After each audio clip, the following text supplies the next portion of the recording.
GIT की smart class में आप सभी का स्वागत है। और एमएस वर्ड की चूंकि आखिरी क्लास होने वाली है और आज हम पढ़ने वाले हैं मैक्रोज के बारे में। किसके बारे में? मैक्रोज। लिखिएगा आप लोग, इसकी शॉर्टकट की होती है Alt+F8। क्या होती है? Alt+F8। Macros, MACROS।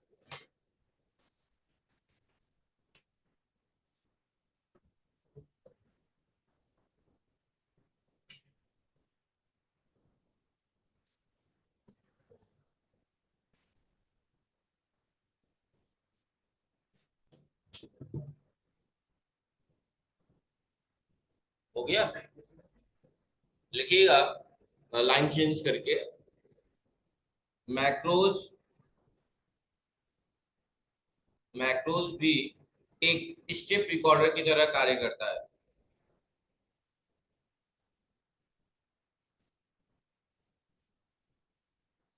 मैक्रोज भी एक स्टेप रिकॉर्डर की तरह कार्य करता है।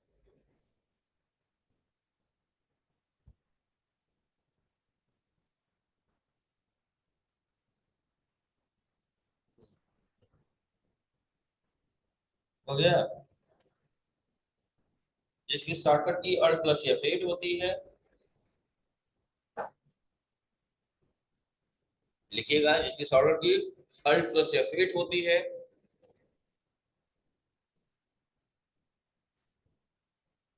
और जब इसका इस्तेमाल करते हैं, और जब इसका इस्तेमाल करते हैं, और जब इसका इस्तेमाल करते हैं,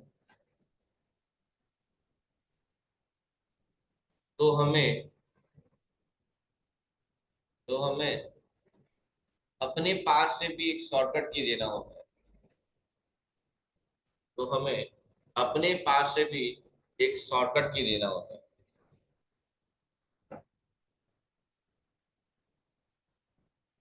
हो गया? हो गया?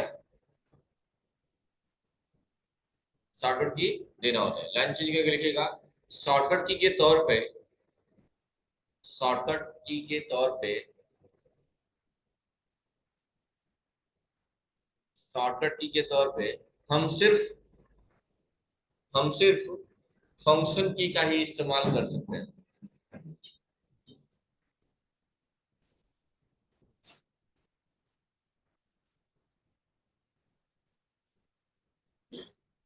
सिर्फ फंक्शन की का इस्तेमाल कर पाएंगे, मतलब समझ रहे हैं ना? केवल फंक्शन की ही काम आएगा इसमें। ना अल्फाबेट का यूज कर पाएंगे और ना ही नंबर का। इसमें शॉर्टकट की जो देंगे आपको, सिर्फ फंक्शन की का इस्तेमाल करेंगे। ना अल्फाबेट का यूज कर पाएंगे और ना ही नंबर का। लिख लीजिएगा, ना अल्फाबेट का यूज कर पाएंगे और ना ही नंबर।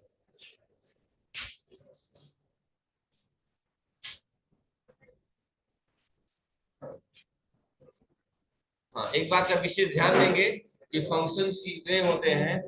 आशा, फंक्शन कितने होते हैं? 12 होते हैं ना। F1 क्या होता है? हेल्प के लिए होता है। किसी भी एप्लीकेशन में F1 बटन का इस्तेमाल हेल्प के लिए किया जाता है। तो शॉर्टकट की जब दीजिएगा फंक्शन की में, तो F1 को छोड़ के दीजिएगा। क्यों छोड़िएगा? समझ में आ रही भाई बात ना? वो हेल्प के लिए होता है। आप F1 दबाएंगे तो पहले से बाय डिफॉल्ट सेट रहता है हेल्प के लिए, तो आप F1 उसमें मत दीजिएगा, ठीक है? F1 छोड़ देंगे। क्यों? क्योंकि F1 किसका होता है? हेल्प के लिए होता है। किसी भी एप्लीकेशन में F1 बटन अगर दबाते हैं तो सॉफ्टवेयर के बारे में हेल्प मिलता है, उसके बारे में डिटेल मिलता है हमें, ठीक है? चलिए देखिए, मैं मैक्रोज पे क्लिक, अच्छा देखिए अभी नॉर्मली अगर देखिए ध्यान से, तो हमारा पॉइंटर नॉर्मल दिख रहा है। ये नॉर्मल दिख रहा है, इसके साथ कुछ दिख रहा है क्या? कुछ नहीं दिख रहा है। देख रहे हैं ना, बिल्कुल नॉर्मल। हम मैक्रोज पे क्लिक करेंगे और यहाँ पहले से ही यहाँ पे दिया गया है कुछ ना कुछ नाम से। छोड़ दिए इसको। आप यहाँ क्लिक करिए ड्रॉप डाउन लिस्ट पे, यही एक ऑप्शन मिलेगा रिकॉर्ड मैक्रोज, लिखा हुआ है। क्लिक कर दीजिए और ये पहला ऑप्शन बटन वाला लेके, ठीक है? एक सेकंड, रिकॉर्डिंग स्टार्ट हो गई पहले। रिकॉर्ड मैक्रोज, हाँ देख लो ध्यान से, मैक्रोज तुरंत स्टार्ट हो जा रहा है। रिकॉर्ड मैक्रोज, ठीक है? और यहाँ पे एक कीबोर्ड वाला सिंबल लेंगे, और यहाँ पूछेगा प्रेस न्यू शॉर्टकट की, पूछ रहा है। इसमें मैं अल्फाबेट दे रहा हूँ, देखो कुछ हो रहा है, नंबर पर से नंबर दे दिया, कुछ हो रहा है, नहीं हो रहा है। सिर्फ फंक्शन की काम करेंगे, कोई भी फंक्शन की दे दीजिए जो आपको अच्छा लगे। मैंने F9 दे दिया है ना, और हमने इसको कर दिया असाइन। असाइन मतलब जारी कर दिया, और क्या कर दिया, क्लोज कर दिया। क्या अभी भी पॉइंटर हमारा नॉर्मल दिख रहा है, तो दिख रहा है उसके साथ एक कैमरा टाइप में दिख रहा है। अब जैसे मैंने लिख दिया कोई भी नाम, कुछ भी लिख दिया आपने, और जैसे कि मान लो हमें बार बार डिटेल लिखनी पड़ती है, तो ऐसे लिख दिया मैंने। तो मैंने नाम में लिख दिया अप्लीकेंट नेम, या ऐसे नाम डायरेक्ट लिख दिया आस्था। स्पेलिंग चाहिए यार, हाँ बस ऐसे ही सही है।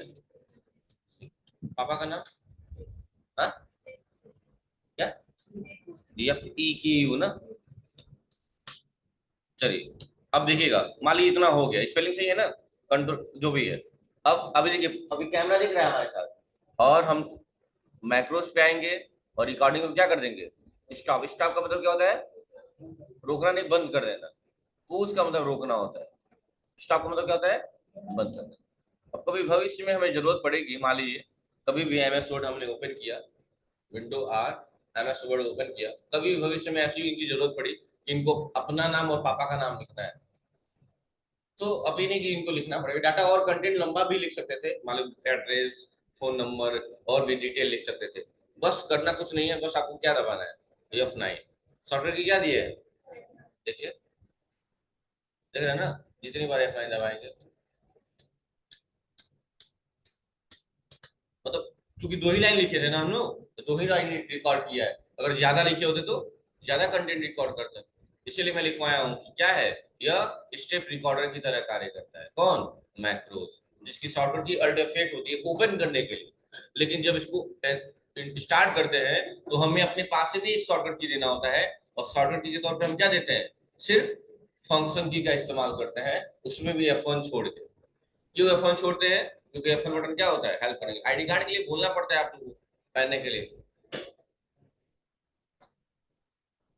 प्रियांशु, क्या नाम है, प्रियांशु नाम है, डेली बोलना पड़ रहा है आपको।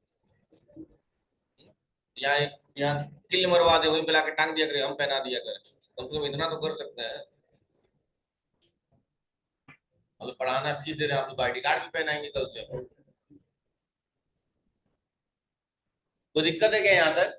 तो क्या आप लोग कुछ इमेजिन बताइए, ये ना आप लोग महसूस किए ना, क्या कर रहा है, रिकॉर्डिंग ही तो कर रहा है हमारे स्टेप को, जो हमने काम किया, या कोई टेबल बनाए होते, कोई नाम लिखे होते और कंटेंट ज्यादा रखे होते, सबको कॉपी करता है।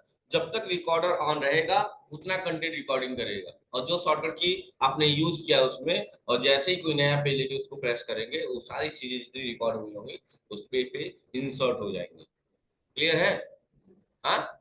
यही था हमारा इसका एक पार्ट, किसका, एमएस वर्ड, जहां हर ऑप्शन को हमने देखा कि किस ऑप्शन का क्या यूज है।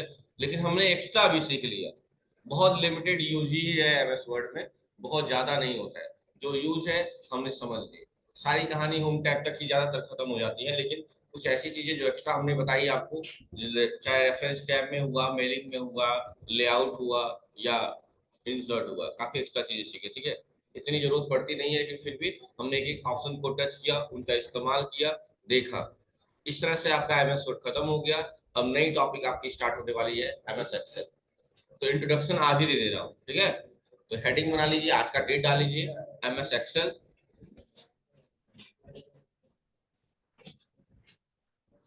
MS Excel, Microsoft Excel, heading बना लीजिए और आज का डेट डाल लीजिएगा।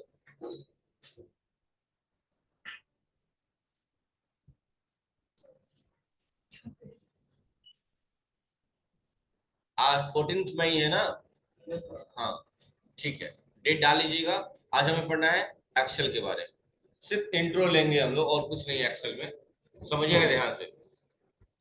तो सबसे पहले कॉमन चीजें जो हम लोग जानते हैं किसी भी फाइल को पढ़ने के लिए, कि हमको विंडो आर करना है, और यहाँ टाइप क्या करना है, EXCEL। ये भी क्या है, माइक्रोसॉफ्ट का ही पार्ट है। हमें पढ़ना था तीन चीज ना, Word, Excel, PowerPoint. Word पढ़ लिया, अभी बारी किसकी है, एक्सेल की। और कुछ ऐसा इंटरफेस आपके सामने आएगा, और जैसे एमएस वर्ड में हम ये पूछते थे कितने पेज का डाटा है, बोलते थे ना, यहाँ पे सीट बोला जाता है, यहाँ पेज नहीं बोला जाता, क्या बोला जाता है, सीट बोला जाता है। और एक्सेल को लोग वर्कशीट, बाइनरी शीट, स्प्रेडशीट के नाम से जानते हैं। लिख लीजिएगा, एक्सेल को लोग वर्कशीट, बाइनरी शीट, स्प्रेडशीट के नाम से जानते हैं।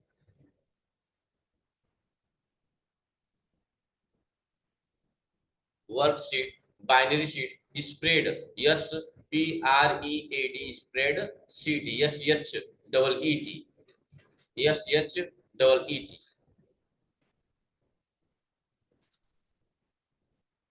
वर्कशीट, बाइनरी शीट, स्प्रेडशीट, समझ गया ना।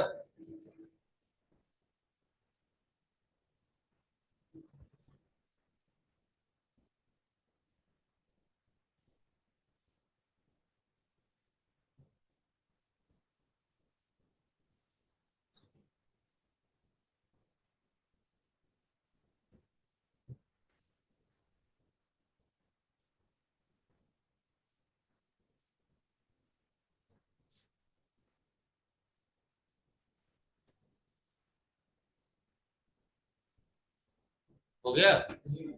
तो पहला ही है वर्कबुक, हमने ओपन किया। अब जानते हैं, मैंने बोला कि यहाँ पे सीट बोला जाता है, क्या बोला जाता है, सीट। तो पहला क्वेश्चन ये बनता है कि जब हम एक्सेल ओपन करते हैं तो बाय डिफॉल्ट कितनी सीटें ओपन रहती है, क्या बोलेंगे, वन लिखिए। जब भी हम एक्सेल ओपन करते हैं तो बाय डिफॉल्ट एक सीट ओपन रहती है, देखिएगा। जब भी हम एक्सेल ओपन करते हैं तो बाय डिफॉल्ट कितनी सीटें ओपन रहती हैं, एक।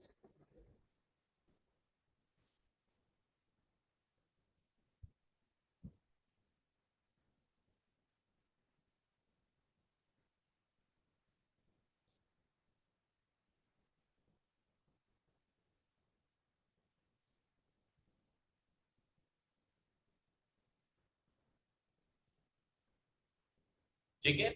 अभी जानते हैं, जो सीट होती है वो बहुत सारे छोटे छोटे सेल्स से मिलकर बनी होती है। छोटे छोटे क्या है, ये सेल्स है, क्या है, सेल्स है, इन्हीं से मिलकर बनी होती है। तो सबसे पहले कॉमन चीज है कि इसमें जो भी है, जानते ही हैं सेल जो होते हैं वो किससे मिलकर बने होते हैं, रो और कॉलम से। कितने रो कितने कॉलम, एक रो और एक कॉलम। लेकिन ये जो सीट होती है वो बहुत सारे सेल से मिलकर बनी है ना, यानी बहुत सारे रो बहुत सारे कॉलम आएंगे, अभी बात होगी उसके बारे में। सबसे पहले एक्सेल का extension name, extension name, Excel का एक्सटेंशन नेम क्या होता है, कोई भी पूछ सकता है आपसे। वर्ड का लिखवाए थे ना, डॉट डीओसी या डॉट डीओसी एक्स, याद आ रहा है ना, आप तो गलत लिखे थे, फेल हो गए थे टेस्ट में। और यक्स यल यस, ये एक्सटेंशन नेम है, या डॉट एक्स यल यस एक्स लग जाएगा, बताया था ना लास्ट में, जो लेटेस्ट वर्जन में आजकल ये हो रहा है। ये एक्सटेंशन नेम है एक्सेल का, लिखिएगा, एमएस एक्सेल का extension name, MS Excel, Microsoft Excel का एक्सटेंशन नेम जो होता है वो होता है डॉट एक्स एल एस या dot X L S X.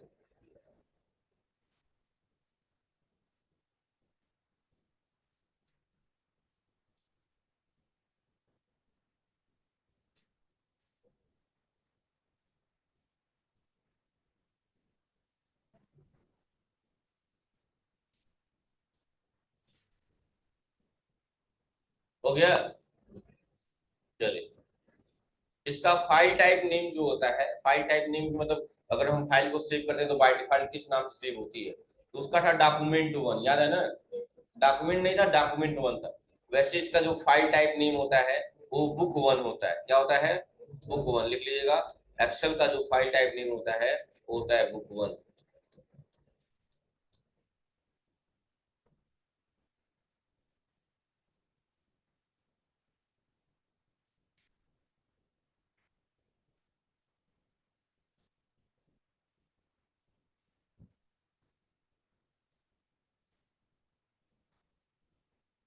हो गया, चलिए। अब हम बात करेंगे सबसे पहले कि आप देख रहे हैं कि इसमें एक्सेल में सीट में सेल को रिप्रेजेंट किया जाता है ए बी सी डी और वन टू थ्री, सब ध्यान से देख लीजिए। जितना पूछूंगा सिर्फ उतना बोलना है, एक्स्ट्रा एक्सक्यूज नहीं देना है। तो सिर्फ इतना आपको बताना है, एक एक करके सब लोग बताएंगे, जिसको मैं खड़ा करूंगा लाइन से सबको बताना होगा कि एबीसी किसको रिप्रेजेंट कर रहा है और 1 2 3 किसको रिप्रेजेंट कर रहा है। मैं पूछूंगा और सबको बताते जाना है, बस आंसर मतलब बोलना है कि हाँ ये इसको रिप्रेजेंट कर रहा है, बस इतना ही। कोई एक्सक्यूज नहीं देना है, कोई आपस में डिस्कशन नहीं करना है। ठीक है, स्टार्ट करें। चलिए अनन्या स्टार्ट। एबीसी किसको रिप्रेजेंट कर रहा है और 1 2 3 किसको रिप्रेजेंट कर रहा है? हाँ अच्छा, नेक्स्ट बताइए। 1 2। अब बताइए एक बात आप लोग, अगर मैं ए को बोलूं चलने के लिए, ए को बोलूं अगर चलने के लिए, ए कैसे चलेगा आप बताइए। आप बताइए, अगर ए को बोलूं मैं चलने के लिए, खूब चलो, मतलब रो और कॉलम का इंड तो है नहीं, लाइन खींचे, लाइन का कोई इंड है क्या? वो बढ़ता जाएगा या कहीं भी एक्सटेंडेबल है जो भी है। तो ए को बोले चलने के लिए, कैसे चलेगा? ऐसे चलेगा कि ऐसे चलेगा? नीचे चलेगा ना, रास्ता किधर है? क्योंकि बगल में तो बी बैठा है, तो जगह ही नहीं है। जब मेरे बगल में कोई बैठा तो मैं उधर जा ही नहीं सकता हूँ, सामने ही जाऊंगा ना। ये कहाँ जाएगा? सामने जाएगा, जहां तक भी जाए आगे जो भी है। और ऐसी लाइन को क्या बोला जाता है? Vertical line. वर्टिकल में क्या होता है? कॉलम होता है ना। ऐसे क्या होता है? कॉलम होता है ना। और ऐसे क्या होता है? रो होता है। तो अगर हम बात करें वन को चलने की, किसकी बात करें? वन को चलने की, तो वन कैसे चलेगा? नीचे नहीं, बगल में तो टू बैठा है, वन कैसे चलेगा? सीधा चलता रहेगा जहां तक भी जाए, पार कर जाएगा जहां से भी चला जाए। होगा कि नहीं होगा? तो ये क्या है? हॉरिजॉन्टल लाइन है। हॉरिजॉन्टल लाइन किसको इंडिकेट करती है? रो को इंडिकेट करती है। इसमें डाउट का है, इसमें डाउट है कहां है? मैंने क्या बोला? एबीसीडी किसको रिप्रेजेंट कर रहा है और 1 2 3 किसको रिप्रेजेंट कर रहा है? तो 1 2 किसको रिप्रेजेंट कर रहा है? 1 2 जो भी है किसको रिप्रेजेंट कर रहा है? रो को रिप्रेजेंट कर रहा है। और एबीसीडी किसको रिप्रेजेंट कर रहा है? कॉलम को रिप्रेजेंट कर रहा है। इस बात को लिख लीजिए और बैठ जाइए। मजा मार।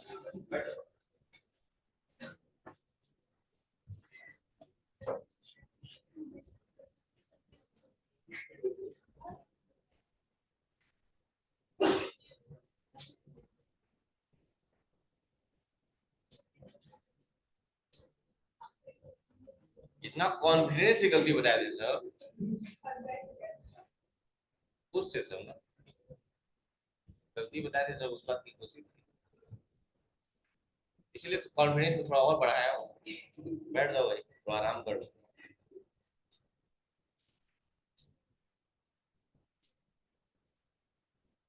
हो गया क्या?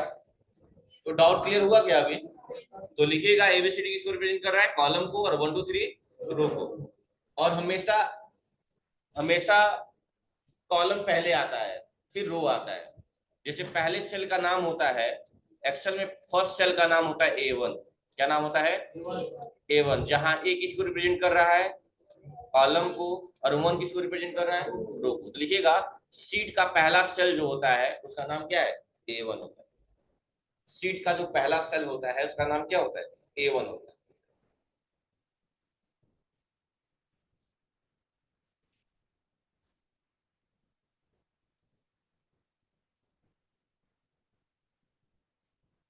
इस हफ्ते में टेस्ट होना है, बताइए।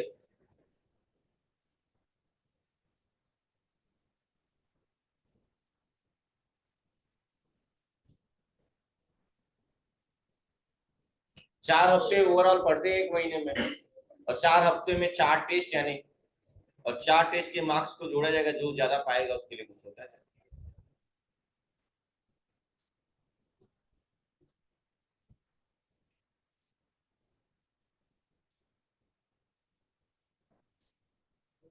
वो दिक्कत है क्या यहाँ तक? चलिए, तो ये चीज आप लोग जानते ही हैं कि सबसे ऊपर जो होता है इसको क्या बोलते हैं? Title bar. क्या बोला जाता है इसको? टाइटल बार बोला जाता है। देखिए यहाँ पे लिखा हुआ है बुक 1। कोई पूछता है कि फाइल का नाम किस बार में दिखाया जाता है, तो आप क्या बोलेंगे? टाइटल बार में। किसी भी फाइल का नाम कहाँ दिखता है? टाइटल बार में। उसके जस्ट नीचे ये आपका मीनू बार है, जिसे आप रिबन के नाम से भी जानते हैं, बताया गया था, है ना। और इसमें नई चीजें दो देखने को मिलेंगी आपको। एक होगा आपका ए वाला एरिया। कौन सा वाला एरिया? ए, जिसका नाम है नेम बॉक्स। क्या नाम है इसका बच्चों? नेम बॉक्स नाम है, और इसका नाम है फार्मूला बार। जो एफएक्स लिखा हुआ उसका नाम क्या है? फार्मूला बार। और ये क्या है आपका? नेम बॉक्स है, जिसका काम क्या होता है? हमारा लोकेशन बताता है कि हम किस सेल में है। जैसे देखिएगा, क्लिक कर दिए, अब क्या बता रहा है यहाँ पे? फर्स्ट सेल का नाम क्या होता है? A1। और जहाँ नाम बता रहा है उसका नाम क्या है? नेम बॉक्स है, जो बताता है कि आप एक्टिव सेल कहाँ पे है इस टाइम। एक्टिव, हम कहाँ एक्टिव है? अभी A1 पे एक्टिव है। अगर हम यहाँ आ गए तो कहाँ हो गए? F1 पे एक्टिव हो गए। मतलब बता रहा है ना सेल का नाम, जहां जहां आप रहेंगे उस जगह का, उस सेल का नाम बताएगा कि आप कहाँ पे। और ये जो होता है वो फार्मूला बार होता है। क्या होता है? फार्मूला बार होता है, जो बताता है कि किसी भी पार्टिकुलर सेल में कौन सा फार्मूला आपने लगाया। क्या इसमें कोई फार्मूला लगा है? नहीं, इसलिए नहीं बता रहा है। सिर्फ फार्मूला ही नहीं, किसी एक्टिव सेल में, किसी एक्टिव सेल में आपने क्या लिखा है, इंटर करिए और ये उस एक्टिव सेल को सिलेक्ट करिए, तो बताएगा कि इसमें क्या कंटेंट लिखा हुआ है। देखो बता रहा है। और ये किस सेल में है वो कहाँ बता रहा है? नेम बॉक्स में बता रहा है। तो नेम बॉक्स क्या करता है? एक्टिव सेल बताता है कि कहाँ आप एक्टिव में है फिलहाल में। जैसे आप लोग नहीं होता है इंस्टा फेसबुक यूज करते तो लिखता है एक्टिव, मतलब उस टाइम आप लगातार बने हुए हैं। एक्टिव का मतलब यही होता है, यानी हाल में जहाँ प्रेजेंट टाइम में जहाँ है उससे बोलते हैं एक्टिव, है ना। तो एक्टिव सेल का नाम बताता है। और एफएक्स क्या करता है? फार्मूला बार होता है, जो किसी भी पार्टिकुलर सेल में कौन सा फार्मूला आपने इस्तेमाल किया है उसके बारे में बताता है। लिख लीजिएगा कि name box and formula bar. FX वाला क्या होता है? फार्मूला बार होता है, जो बताता है कि किसी भी सेल में कौन सा फार्मूला लगाया गया है। और नेम बॉक्स सेल का नाम बताता है। ऐसे लिख लीजिएगा, नेम बॉक्स सेल का नाम बताता है।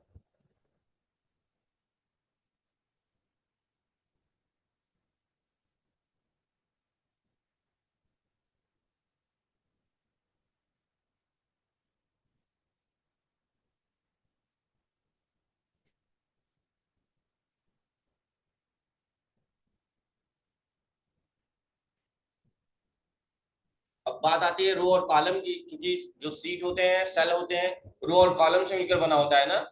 तो एक्सेल में ये बात आती है कितने रो होते हैं।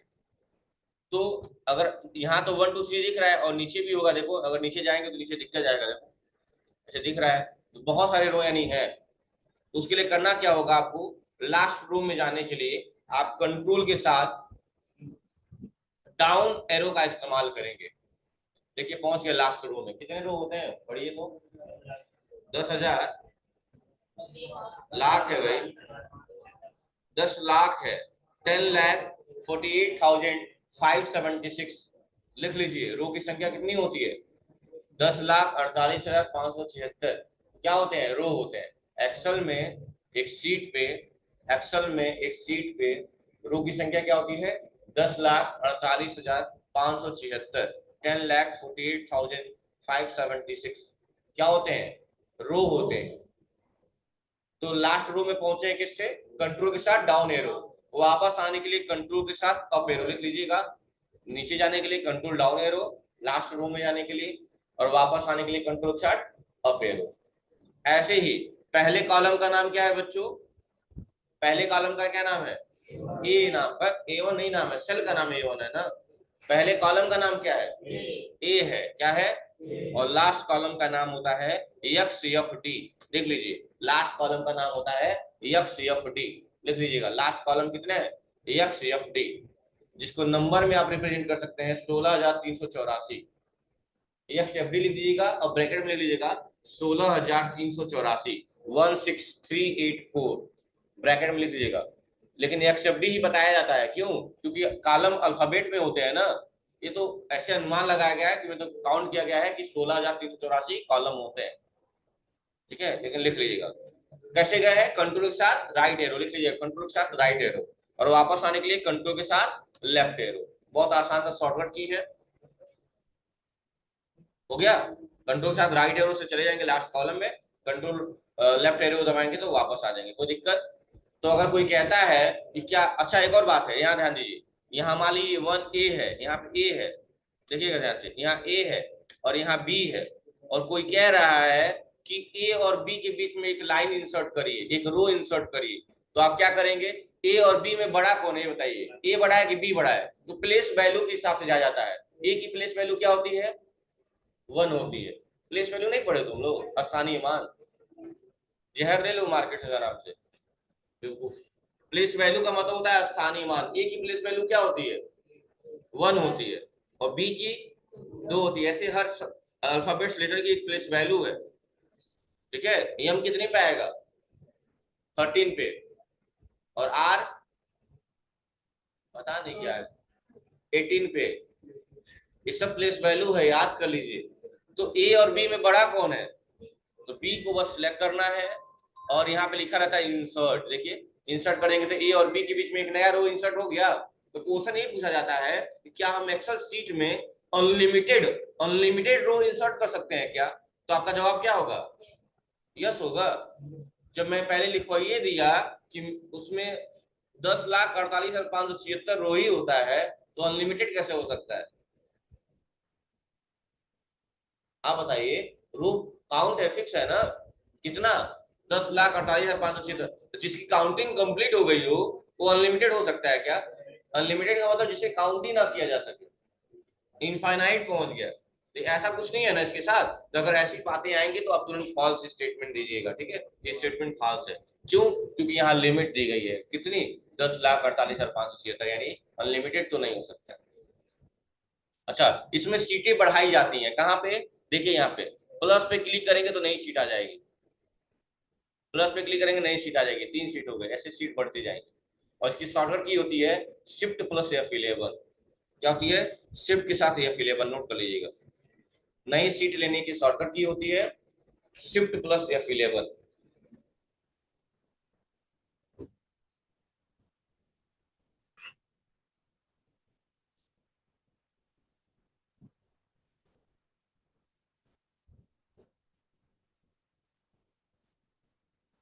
हो गया? हो गया ना? और अगर नया एक्सेल ही खोलना है तो कंट्रोल एन दबाएंगे, नया एक्सेल खुल जाएगा। देख रहे हैं ना, ये नया खुल गया। तो नया में और नई सीट में अंतर है। सीट का मतलब उसी विंडो में सीट की संख्या बढ़ानी है। ठीक है, तो ये है एक्सेल का इंट्रोडक्शन। एक्सेल क्या है? एक पूरा मैथमेटिकल प्रोपोर्शन है। ये आपके टाइम को रिड्यूस करता है। आप थोड़ा सा एफर्ट लगाते हैं, ज्यादा रिजल्ट पाते हैं, यानी मेहनत कम और रिजल्ट ज्यादा। ये हर चीज को समझता है। जैसे मान लीजिए हमने लिखा यहाँ पे 1 और इंटर कर दिया 2, तो रागिनी बताओ 1 और 2 के बीच में कितने का डिफरेंस है? 1 का डिफरेंस है। अच्छा टीपू, 1 और 2 के बीच में कितने का डिफरेंस है बाबू? 1 का। बगल में अमित नाम है, 1 का डिफरेंस। डिफरेंस कैसे निकलता है बताओ तुम? हाँ? तो कभी भी डिफरेंस निकालने की बात आती है तो बड़े नंबर में से छोटे नंबर को क्या कर दिया जाता है? सब्ट्रैक्ट कर दिया जाता है। तो आपको आंसर मिल जाएगा। बड़ा कौन है यहाँ पे? 2। 2 में से एक गया तो 1, यानी अगर ये पहला 1 है, दूसरा 2 है, तो तीसरा क्या होगा? 3 होगा ना। ऐसे 3 4 ऐसे चलेगा ना। तो एक्सेल समझ जाता है, बहुत समझदार होता है। बस 1 और 2 के एक साथ सिलेक्ट कर लीजिए। ये अभी भी प्लस का सिंबल बना हुआ है देखो, लेकिन जब इसके कोने में जाएंगे यहाँ पे ना, तो छोटा सा प्लस का सिंबल बनेगा, ये वाला। अरे यार, देख रहे हैं?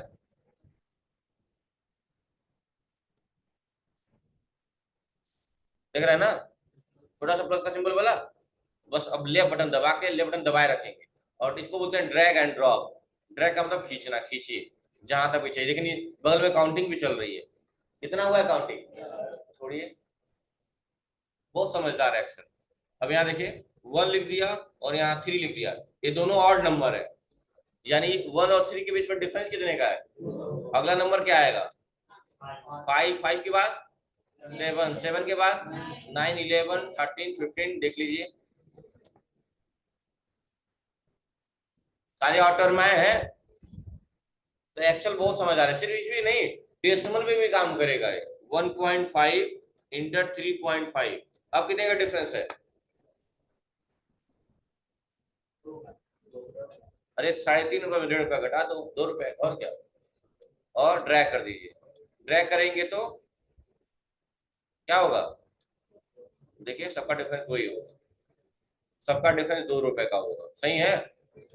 और अगर आपको कंसेक्यूटिव ऑर्डर में लिखना है, मतलब 1 2 3 लिखना है, तो 2 तरीका है कि आप 1 लिखे, 2 लिखे, और दोनों को सिलेक्ट करके कोने पे जाके इसको ड्रैग कर दें। पहला तरीका। दूसरा तरीका बहुत आसान है कि 1 लिख के इंटर करें और 1 को ही सिलेक्ट करके कंट्रोल बटन दबा लें। कोने में ले आके यहाँ पे ए प्लस का साइन जब बन जाएगा तो कंट्रोल बटन दबा दी, कंट्रोल, और तब खींच दीजिए बिना कुछ लिखे, देखिए अपने आप आ जाएगा। लेकिन ये सिर्फ 1 2 3 पे अप्लाई होगा, अगर वही 1 3 5 7 लाना होता तो ये सब सिस्टम काम नहीं करता।